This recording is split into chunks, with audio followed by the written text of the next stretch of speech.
warahmatullahi wabarakatuh. Kami dari semester 7 Akan mempraktekkan tentang tata cara penyembelihan hewan kurban. Mari saksikan.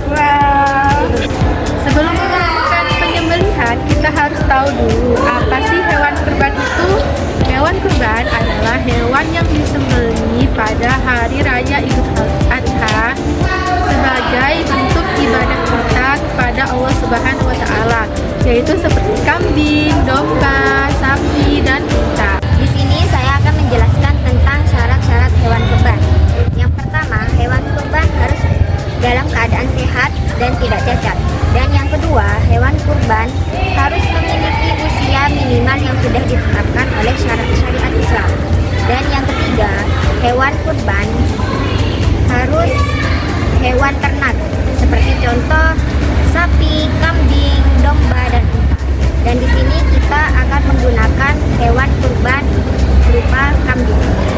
Sekarang kita akan memulai praktek penyembelihan hewan kurban. Pertama kita kirimkan terlebih dahulu hewannya, kemudian kita baca basmalah. Bismillahirrahmanirrahim. Pegang kepalanya, terus membaca sholawat. Allahumma sholli ala sayyidina Muhammad wa ala ali sayyidina Muhammad. Lalu membaca takbir sebanyak 3 kali. Allahu Akbar, Allahu Akbar, Allahu Akbar.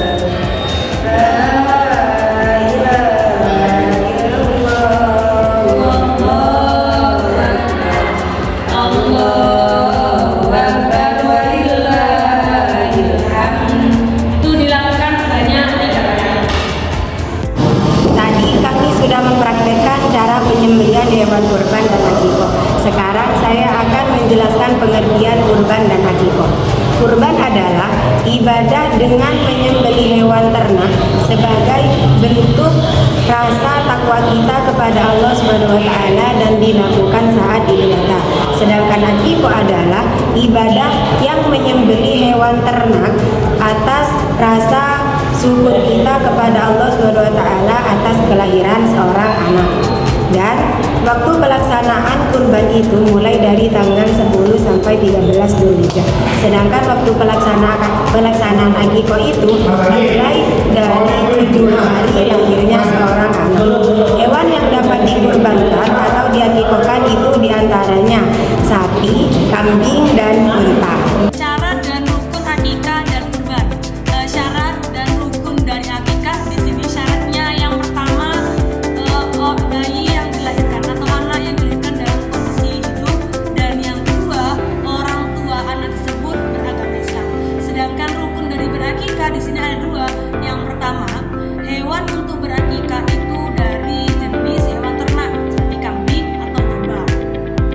Yang kedua, hewan tersebut yang diakikahkan harus dalam kondisi sehat. Sedangkan syarat dan rukun berkurban di sini syaratnya yang ada 3. Yang pertama, orang yang berkurban harus beragama Islam. Yang kedua, orang yang berkurban harus mampu atau memiliki harta yang cukup. Sedangkan yang terakhir, orang yang berkurban itu harus merdeka. Dan rukun dari berkurban di sini ada 3 juga. Yang pertama, harus menyembelih hewan. Yang kedua, hewan yang disembelih itu hewan kan tentang cara pelaksanaan dari akikah ataupun berkurban. Di sini ada 3 cara. Yang pertama, keduanya di sini harus memilih hewan yang sehat. Yang kedua, lakukan penyembelihan dengan cara yang tepat sesuai dengan